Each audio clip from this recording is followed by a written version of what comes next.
자, 수업하겠습니다. 안녕하십니까? 예, 반갑습니다.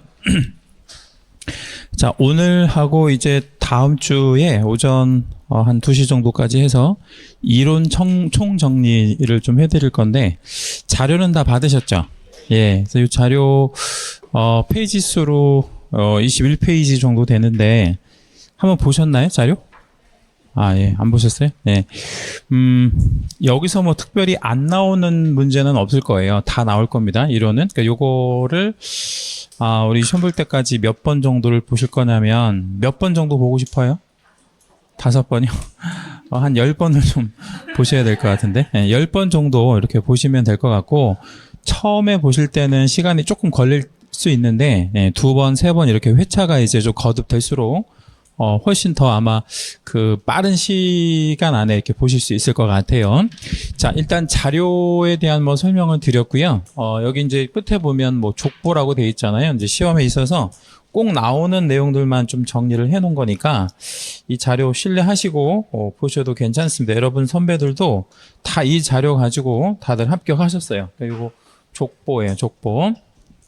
자, 이제 1편 한번 들어가 볼 건데, 제목이 조금 깨진 게 있는데, 이거 좀 깨진 거는 제가 좀 적어 드릴게요. 1번은 재정 목적이라고 되어 있고요. 그 공인중개사법을 만든 이유, 이렇게 이제 표현할 수 있겠죠. 그죠? 근데 공인중개사법을 만든 이유가 있는데, 여기 밑에서부터 위로 한번 읽어볼게요. 공인중개사의 업무 등에 관한 사항을 정하여 전문성을 제고하고 부동산 중개업을 건전하게 육성함으로 인해서 국민 경제에 이바지 한다. 자, 여기서 포인트 되는 단어 뭘까요? 여러분 다 알고 계신 건데 뭐가 포인트 될까요? 요 말이 좀 중요하죠. 공인중개사가 중요합니다. 그러니까 개업 공인중개사 이렇게 들어가면 안 되고 공인중개사. 왜 그러냐면 여기 공인중개사라고 해야 개공도 들어가고 또 누구도 들어가요. 소공도 들어가죠. 그죠? 그래서 그렇게 공인중개사의 업무에 대해서 정해서 전문성도 제고하고 중개업을 건전하게 육성함으로 인해서 국민 경제에 이바지하고자 한다. 혹시라도 재정 목적이 출제가 된다면 요 자리에 함정이 걸릴 거예요. 개공 뭐 이렇게 요거 좀 조심하시면 되겠고요. 자, 밑에 이제 OX 문제가 있는데 OX 문제 한번 좀 볼게요. 공인중개사법은 건전한 거래 질서 확립을 위해 제정되었다라고 했는데 이 거래 질서 확립하고 좀 관련이 있어 보이기는 한데 재정 목적 안에 거래 질서는 안 들어가 있죠. 그죠? 네, 그러면 이 첫 번째 문제는 OX, X가 되겠죠. 이렇게 이제 OX 표시하시면 되겠고요. 여기서 거래 질서 확립이라고 하는 표현이 나오기도 하는데 이 거래 질서는 무슨 법상의 재정 목적이냐면 부동산 거래 신고법 있잖아요. 그죠? 네, 부동산 거래 신고법 재정 목적이에요. 알고 계시고요. 자, 두 번째 테마가 용어의 정의가 있는데 이 용어의 정의는 별을 2개만 좀 잡아주시고요. 자, 우리 이제 중개사법은 용어를 가지고 문제 함정을 아주 잘 거는 편이에요. 그래서 용어를 많이 있지도 않죠. 딱 6개밖에 없으니까 완벽하게 여러분 걸로 숙지하실 수 있도록 그렇게 하셔야 될 겁니다. 지금 보여지는 화면이 조금 작은가요? 조금 작으면 확대를 좀 시켜봐 드릴게요.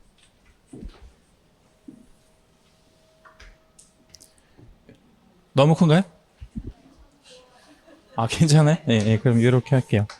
자, 1번 중개는 중개대상물에 대하여 거래 당사자 간의 매매 교환 임대차 그 밖의 권리의 득실 변경에 관한.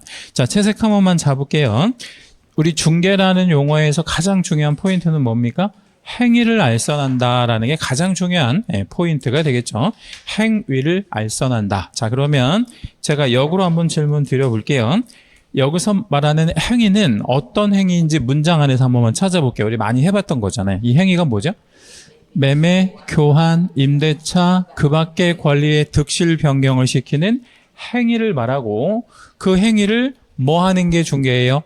알선. 알선한다는 건 소개, 알선, 소개, 이렇게 한다라는 얘기가 되겠죠.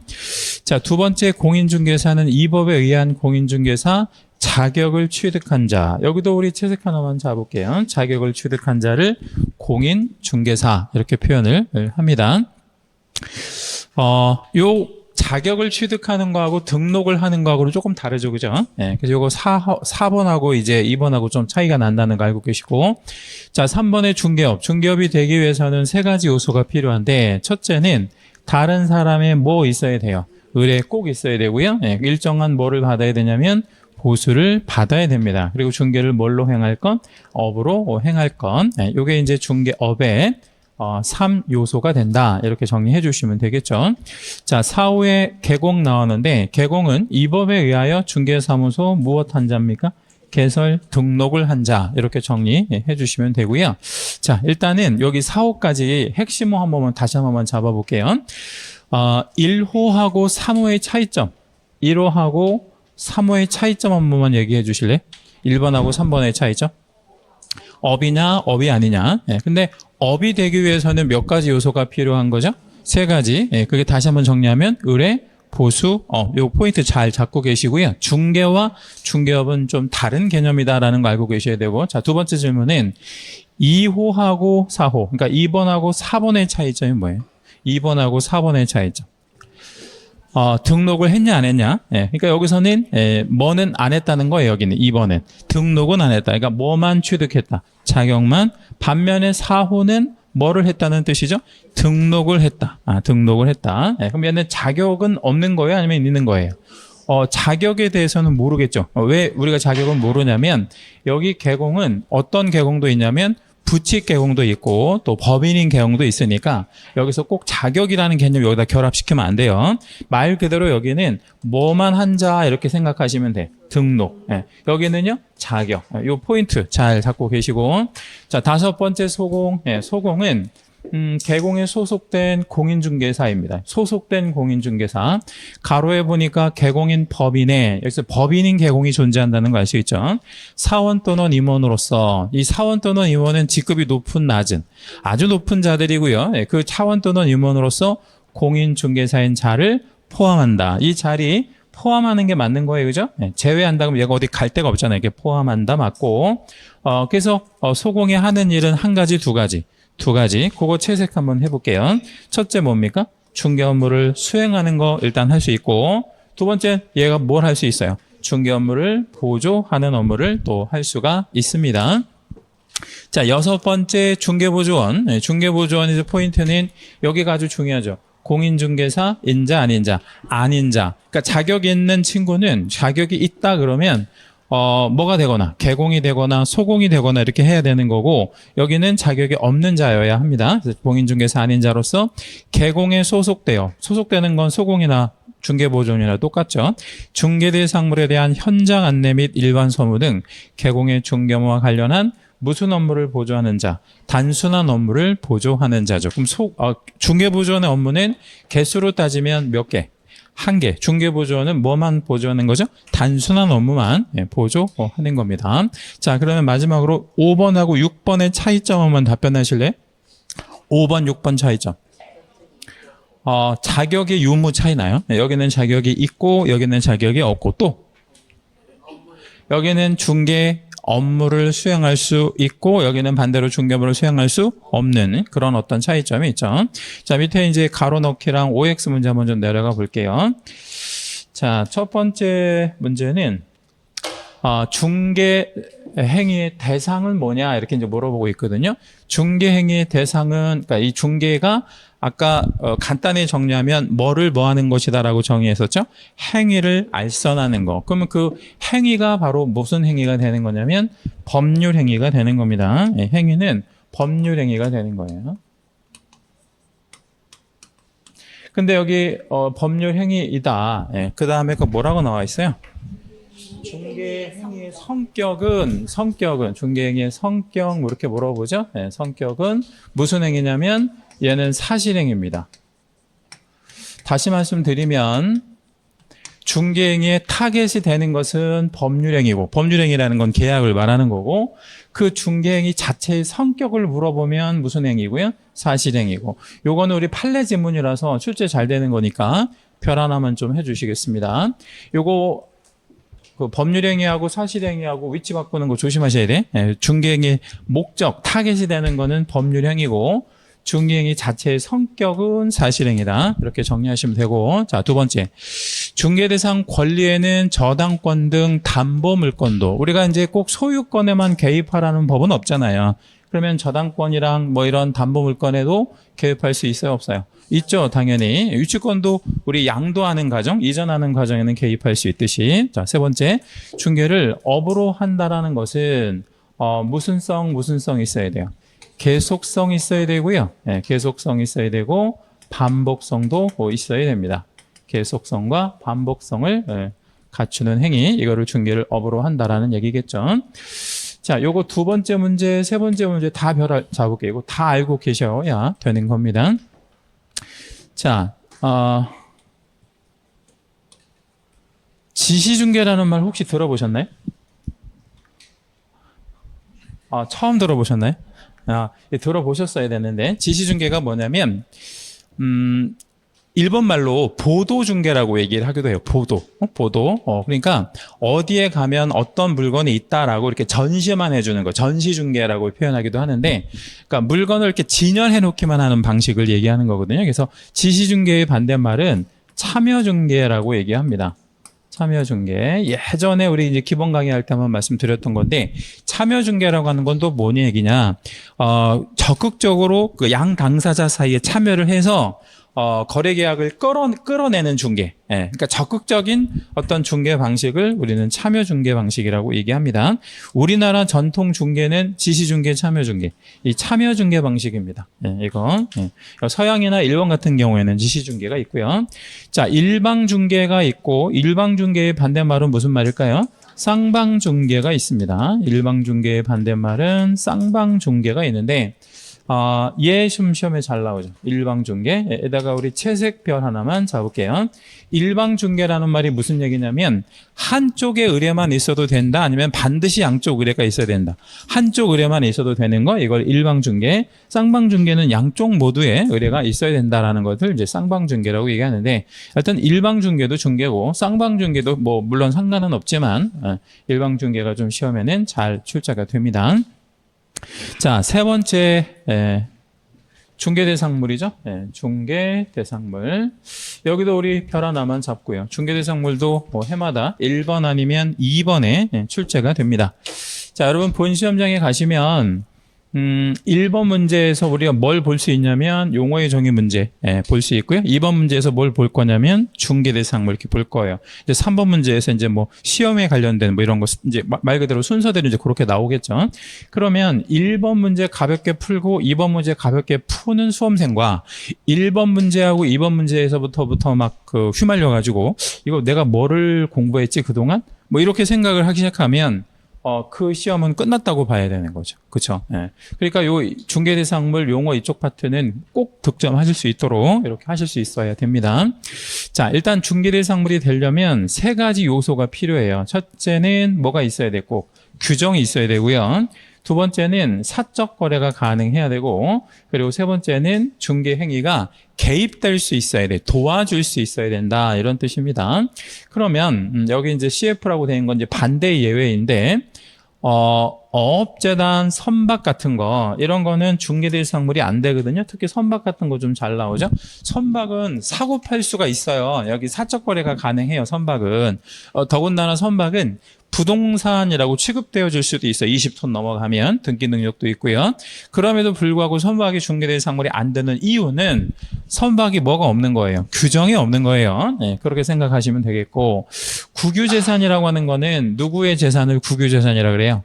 국가의. 네, 국가의 재산은 일단 안 판단 말이에요. 안 파니까 그게 뭐예요? 사적 거래가 안 되기 때문에 안 된다. 뭐 이런 얘기가 되겠고요.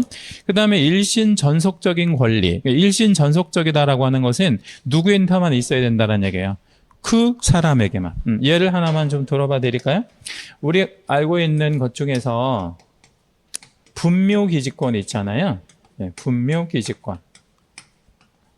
분묘를 막 양도하나요? 분묘?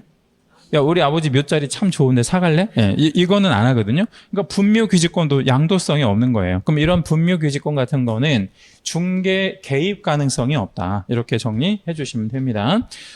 경매행위, 이 경매행위는 뭘로 이제 이루어지는 거냐면 법률의 규정에 의해서. 그러니까 우리가 여기에 개입할 여지는 없는 거죠.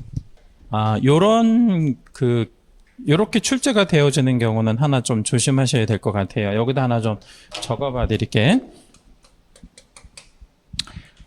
부동산 경매의 경매 절차라고 할게요. 우리가 개입할 수 있냐? 개입할 수 있어요? 아니면 개입 못해요?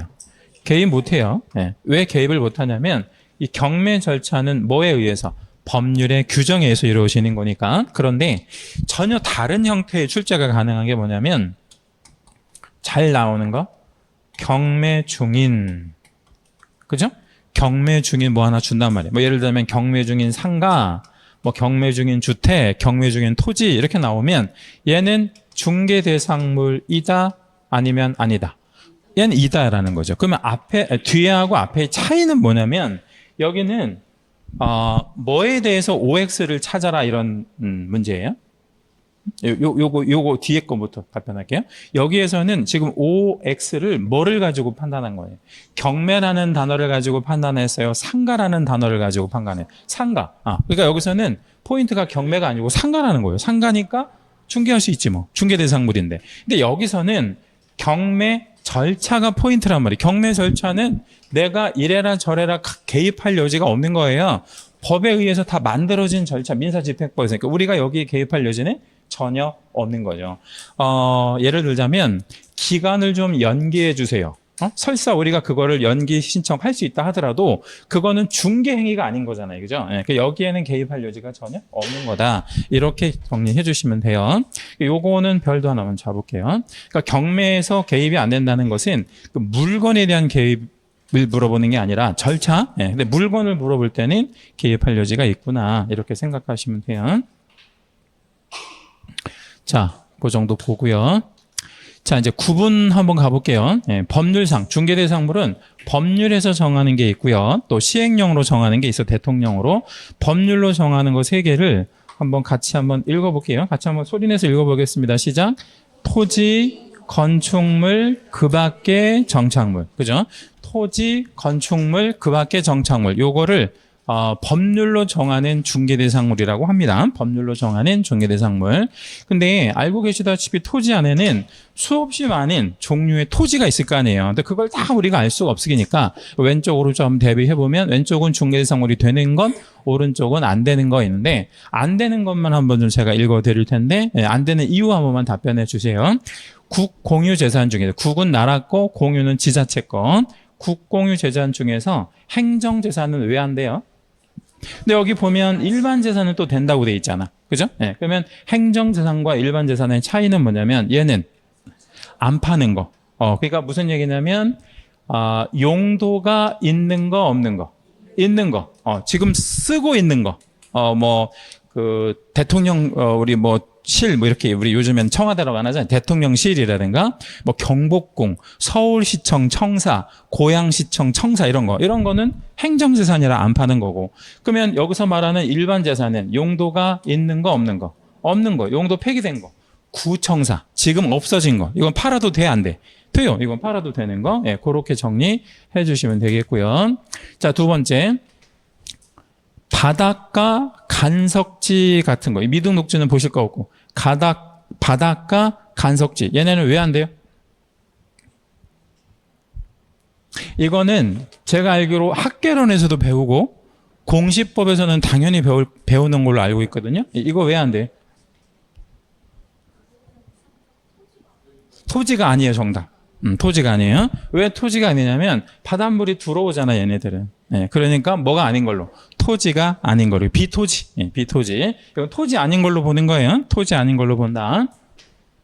그 다음, 1필 1부의 단위를 물어보고 있는데, 1필 1부의 임대차는 또 되거든요. 근데 1부의 매매, 교환, 저당권 이런 거는 안 된단 말이에요. 왜 안 되냐면, 얘네들 매매, 교환, 저당권은 반드시 소유권 범위와 일치해야 돼.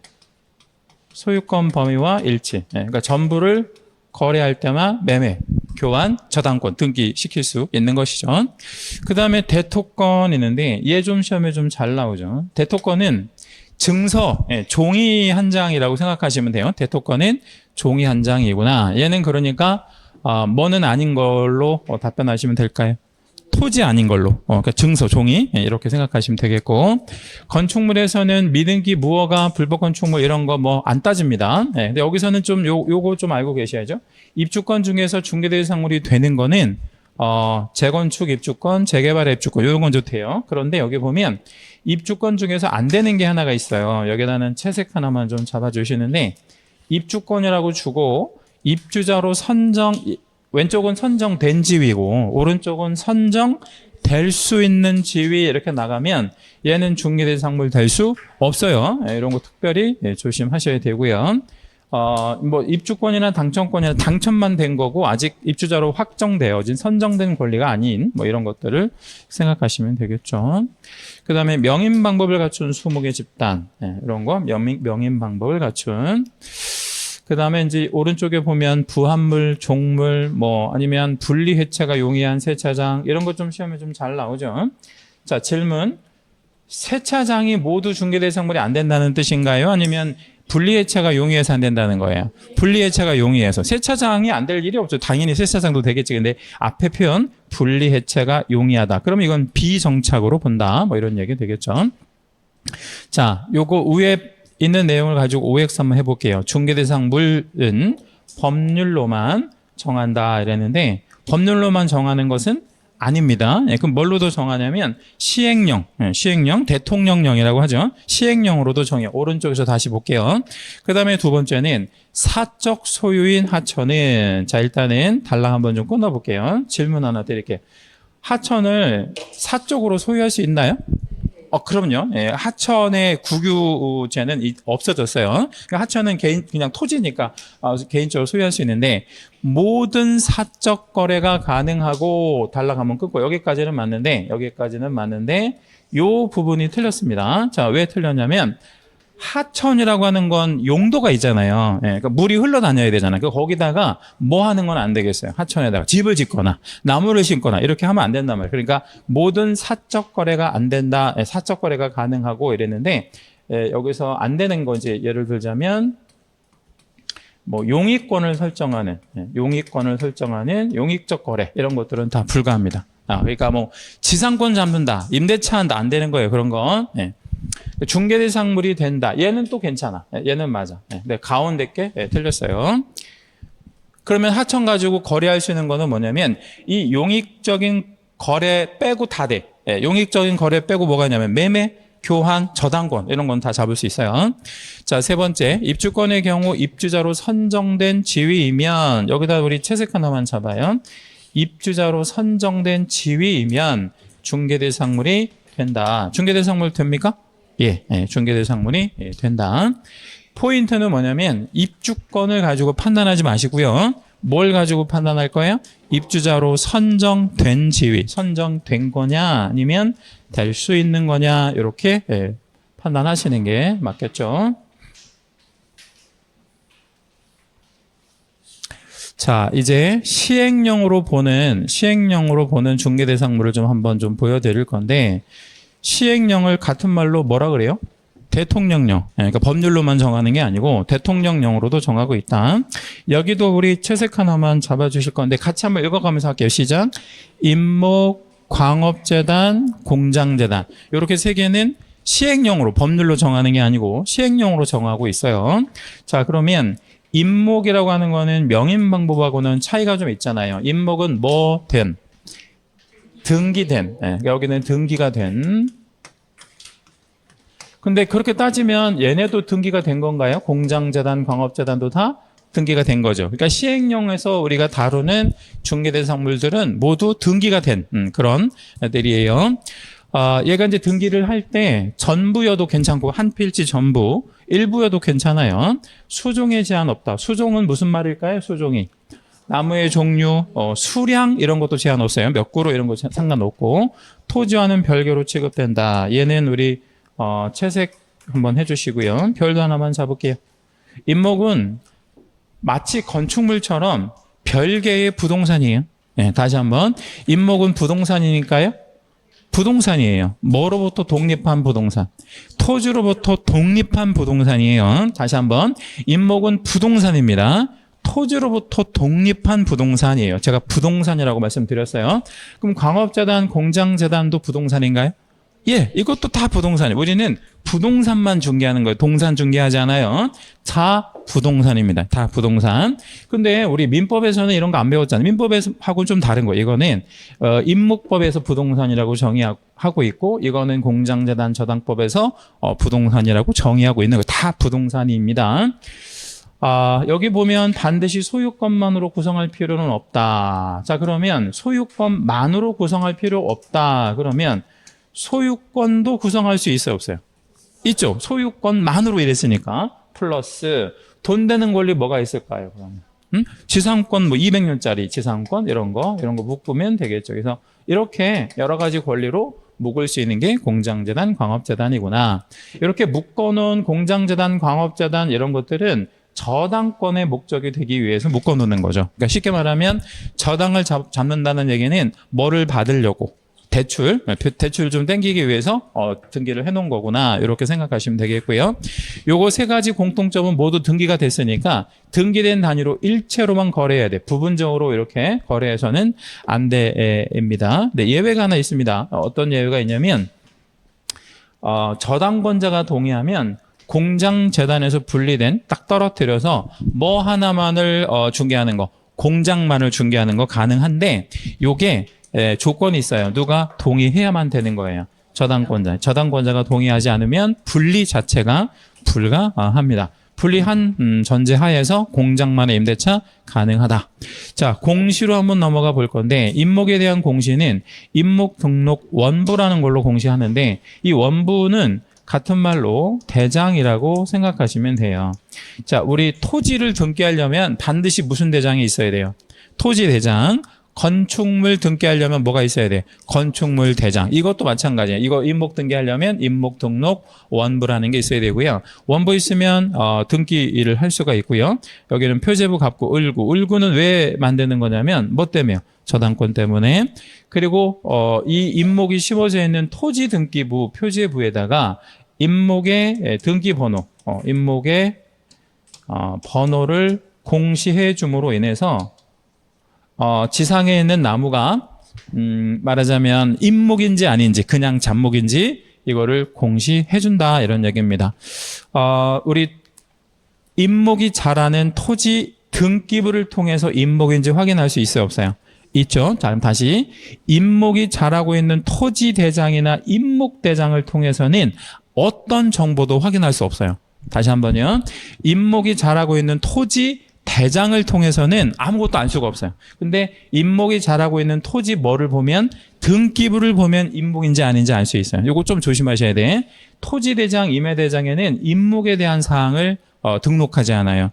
이것도 개정된 거라 좀 알고 계셔야 되는데, 그러면 토지 대장, 임야 대장에서는 뭐만 등록하는 거냐? 말 그대로 공시법에서 배우신 대로 뭐에 대해서만, 토지만, 이건 토지에 대해서만 등록하는 장부예요. 그러니까 이거 조금 조심하셔야 되고, 그 다음 오른쪽에 보면 공장, 광업재단, 등기부, 표제부, 갑구, 을구 뭐 이런 형태로 이제 오는데, 요 을구는 반드시 10달 10월 내에 와야 됩니다. 10월 내에. 그러니까 이게 무슨 얘기냐면 공장재단에는 기계 장비 같은 것도 들어가잖아요. 알고 계시다시피 기계, 장비, 설비 이런 거. 근데 원래 기계나 장비 같은 거는 등기 능력이 없잖아요. 그죠? 웬만한 기계 장비는.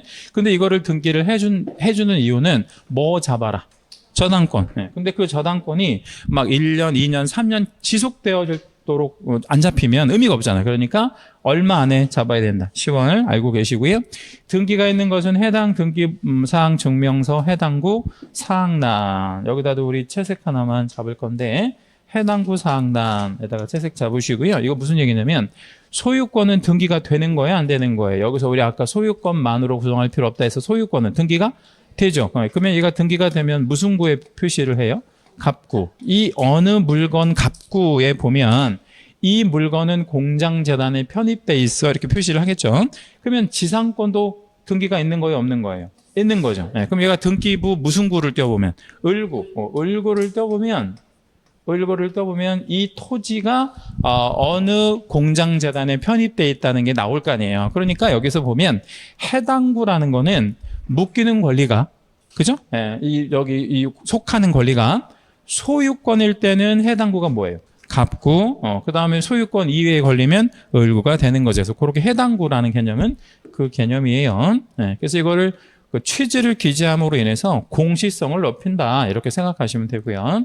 자, 밑에 첫 번째 문제는 공장 및 광업재단 저당법상 공장 및 광업재단의 저당권은 보전 등기하고, 그러니까 이 공장재단, 광업재단 보전 등기하고 얼마 안에 저당권 설정 등기가 꼭 와야 된다 그랬죠? 10월, 10달 이내에 와야 된다. OX? 1년으로 돼 있어요. 그럼 이건 X. 1년으로 돼 있으면 10달이 맞습니다. 10달. 10달이 맞으니까 이거 10달로 좀 바꿔주시고 10월. 틀린 거. 자, 두 번째. 공장 및 광업재단으로 편입된 물건은, 자, 편입됐다라는 거는 여기에 속했다 이런 뜻이에요. 여기에 속했다. 절대로 분리될 수 없다. 자, 이렇게 한번 생각해 볼게요. 여기다가 적읍시다. 여러분이 자동차가 한 대가 있는데 고가의 자동차가 하나 있거든요. 근데 이거를 공장재단에다가 편입을 시켜버린 거야. 자동차가 있는데 공장재단에 편입을 했어요. 그런데 내가 타고 다닐 차가 필요해서 야, 자동차 빼갖고 올게. 이렇게 할 수 있다, 없다? 없다. 자, 왜 없냐면 왜 없을까요? 이거 맞추시면 제가 천재라고 얘기해 드릴게요. 응? 여기 묶여있는 자동차를 내가 마음대로 가져올 수 없는 이유. 저당 잡혀서 그런 거야. 그러니까 여기에 딱 잡히는 순간 저당이 잡혀버리잖아요. 저당권이. 그럼 저당이 잡혔다는 거는 누군가가 뭐를 갖고 있는 거예요? 제한 물권을 갖고 있으니까 내가 내 마음대로 갖고 올 수가 없다는 거지. 그래서 분리될 수 없는 게 맞아요. 저당권 때문에 그런 거야. 대신 자, 누가 동의를 해주면 저당권자가 이거 빼. 자동차 타고 다니는 거 빼. 상관없어. 이렇게 하면 상관은 없는데 저당권자가 동의하지 않으면 일절 뭐 할 수 없다. 분리할 수 없다. 그런 맥락으로 이해하시면 됩니다. 자, 4번에 보면 중개대상의 권리 이렇게 이제 나와 있는데 여기까지가 이제 중개대상물 이렇게 생각하시면 되고요. 자, 이 권리는 득실 변경이 되어지는데 이 득실 변경의 원인에 크게 두 가지가 있어요. 하나는 법률 규정에 의해서 득실 변경이 되기도 하고요. 또 하나는 법률 행위에 의한 득실 변경도 있기도 해요. 그렇죠? 자, 우리 그러면 하나씩 예를 좀 들어드리면 상속은 어디에 들어가? 상속. 규정 아니면 행위? 규정. 여기 이제 상속은 여기에 들어가겠죠. 매매 계약은요? 행위. 매매는 여기에 들어가죠. 자, 우리 그러면 중개는 이 중 어디에 개입하는 거예요? 중개는 이 중 어디에 개입하는 거예요? 행위에. 그러니까 우리는 행위를 알선하는 거니까 행위를 알선한다 그랬잖아요. 그죠? 여기에 개입하는 거죠. 그럼 달리 말하면 어디에는 개입을 못 한다는 얘기네. 규정, 법률의 규정에 의해서 뭐 이루어지는 거는 안 돼요. 소유권은 뭐 매매를 통해서 다 개입할 수 있고요. 점유권은 득실 변경 전 과정에 개입을 못 하는데 예를 들자면 점유권 설정 계약, 점유권 이전 계약 이런 말은 안 쓴다는 거예요. 본권이 아니기 때문에. 그러면 점유권은 어떻게 그럼 이전이 안 되냐? 이전 되죠. 근데 어떻게 이전이 되는 거냐면 뭐 하나 잠깐 보여드리면 이 물건 하나의 물건이 있잖아요. 리모컨. 이 물건을 제가 상대방에게 넘기면 뭐가 넘어가는 거예요? 점유권이 이런 사실행위만으로 득실이 이루어지는 것이지 계약은 없다. 이거 제게 아니기 때문에 본권이 아니라서 저당권, 담보가등기 다 계약이 존재하잖아요. 그럼 한번 붙여볼까요? 이거 조금 어려운 걸로 해볼게요. 담보가등기 설정 계약 존재한가요? 예. 담보가등기가 만들어졌는데 담보가등기 양도 양수 계약 가능하죠. 그러니까 양도할 수 있죠. 양도성이 있으니까. 유치권은 우리 별 하나만 잡아주시고 실제 좀 잘 되죠. 유치권은 말 그대로 법률의 규정에 의해서 득실 변경이 되는 권리이기 때문에 우리 성립하는 과정에는 개입이 안 돼요. 근데 만들어진 유치권을 뭐 할 때? 양도, 이전할 때 우리가 개입할 수 있다. 당연한 거고요. 질권은 어디에는 오지 않는다. 부동산에는 오지 않는다. 네, 그럼 동산이나 질권에만 오기 때문에 우리는 동산 중개 아니면 부동산 중개. 우리는 부동산 중개잖아요. 동산 중개가 아니니까 무조건 X 제끼셔야 되고요. 전세권은 어떤 계약이 존재하기 때문에 우리가 개입할 여지가 있는데 우리 민법 303조에 보면 농지에 대한 전세권은 설정할 수 없다. 이렇게 우리 민법에 규정하고 있죠. 이건 민법 규정이에요, 그냥. 일종의 그 농지법상의 무슨 원칙 때문에 농지에 대한 전세권을 못 잡게 하는 거죠? 경자유전의 원칙 때문에 못 잡게 하는 거죠. 참고로 알고 계시고. 지상권, 지역권 다 개입할 여지 있고요. 자, 요역지와 불리한 지역권의 양도 불가. 요역지하고 지역권은 붙어 다녀야 되는 성질이 있죠, 그죠? 세자로?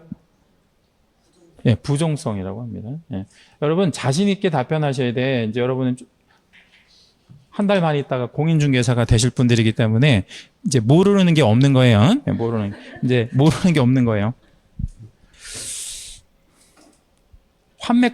환매권도 권리인가요?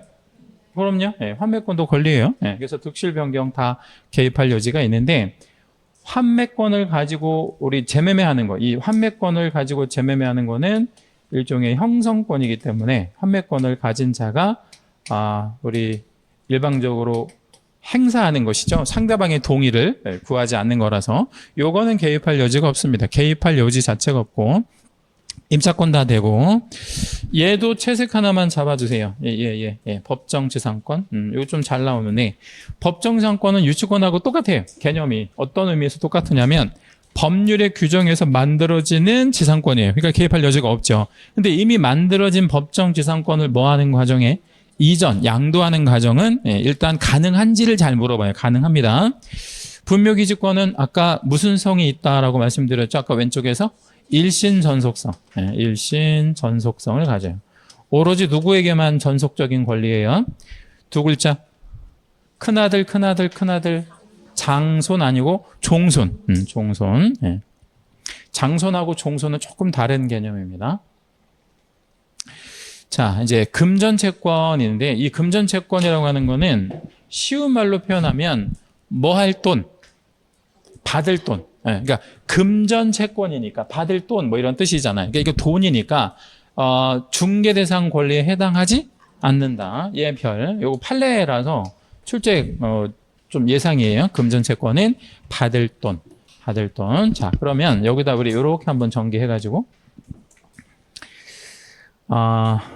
이렇게 한번 여쭤볼게요. 금전채권만 딱 물어보는 거잖아요. 그럼 얘는 중개대상 권리가 될 수 없어. 이건 부동산이 아니잖아. 이게 금전이라는 개념이. 근데 금전이랑 플러스 저당권이랑 동시에 이루어진다 이거죠. 동시에. 이렇게 딱 주고 이제 문장의 의미는 뭐냐면 금전 소비대차 약정에 개입하여 부수하여 뭐가 이루어져? 저당권 이런 식으로 주는 경우가 있단 말이에요. 그럴 때는 여기에는 중개가 개입할 여지가 있다 없다. 이건 개입할 여지가 있는 거예요. 뭐 금전에 아니면 저당권에. 정확히 말하면 저당권에. 이거 좀 조심하셔야 돼. 다시 말씀드리면 이 표현 없이 그냥 딸랑 금전채권 하나 이렇게 딱 주고 중개할 수 있냐? 안 되고 당연히. 근데 저당권이랑 같이 설정되면 이 중개는 우리 여기에 개입하는 거죠. 여기에. 요 저당권에. 왜냐하면 저당권이 부동산에 설정이 될 테니까요. 5번 제목이 뭔가요? 개공의 비교. 개공 비교. 개공의 비교. 자, 개공의 비교. 지금 우리 이론 총정리 강의가 오늘이 두 번째인가요? 오늘이 처음이요? 오늘 화요일 아닌가? 그죠? 오늘 화요일이죠. 어제는 뭐 하셨어요?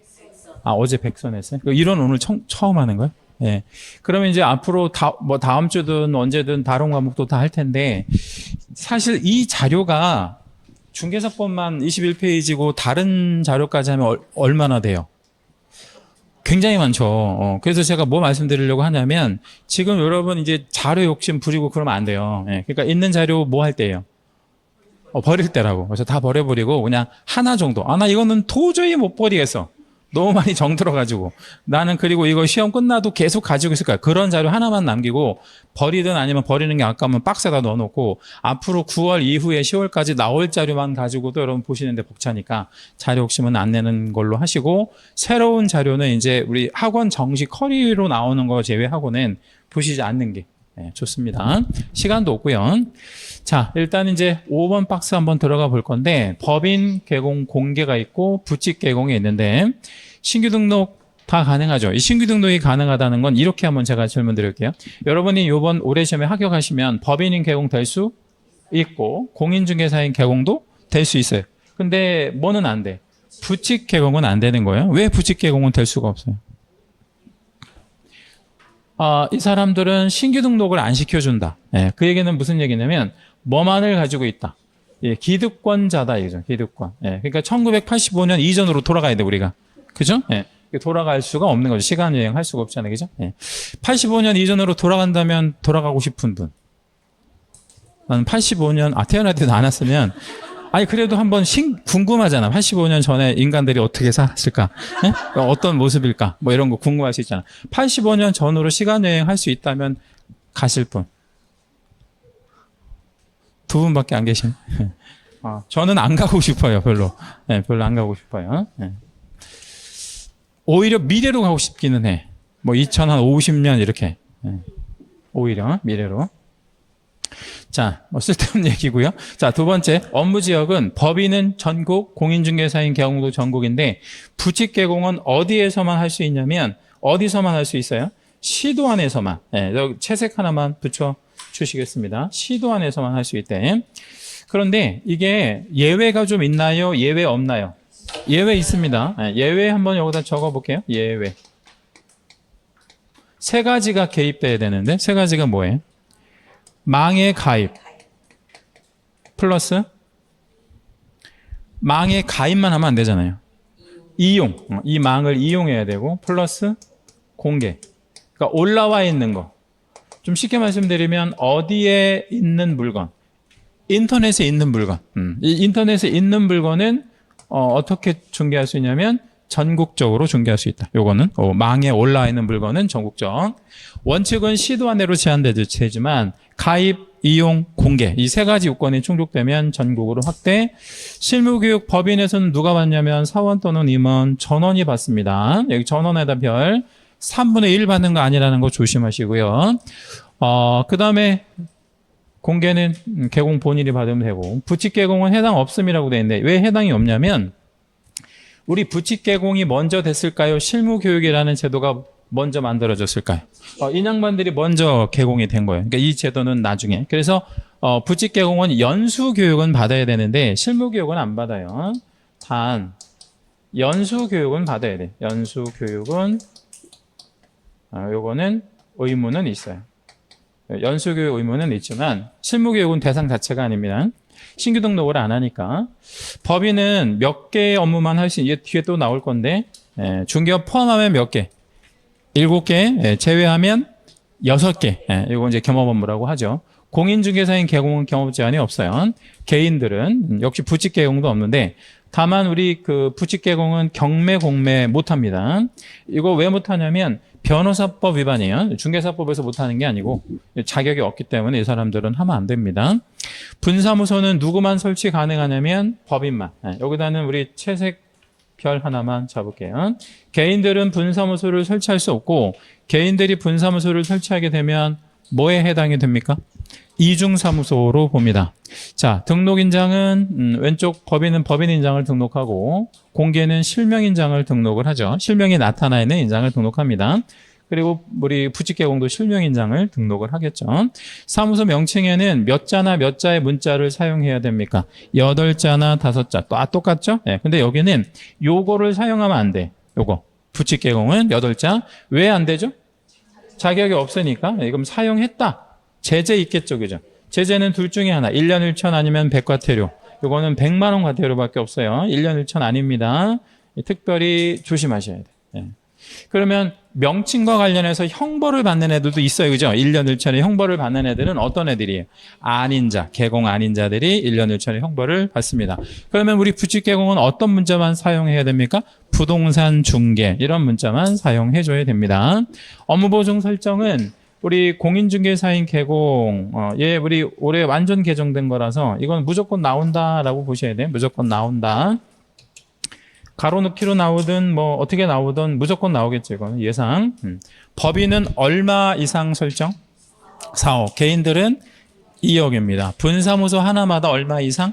2억 이상. 자, 밑에 문제. 공인중개사법상 개공의 종별에 따른 중개대상 물건에서는 차이나 차등 이런 것들. 그러니까 뭐 법인은 그 토지 중개할 수 있고 개인들은 토지를 중개하지 마 이런 규정들을 둘 수 없다. OX, O 이런 거 절대 두어서도 안 되고 실제로 두고 있지도 않습니다. 네, 그럼 물건에 대한 차이나 차별 이런 거는 있다 아니면 없다. 없다 이렇게 정리해 주시면 됩니다. 잠깐 쉬었다 하시겠습니다.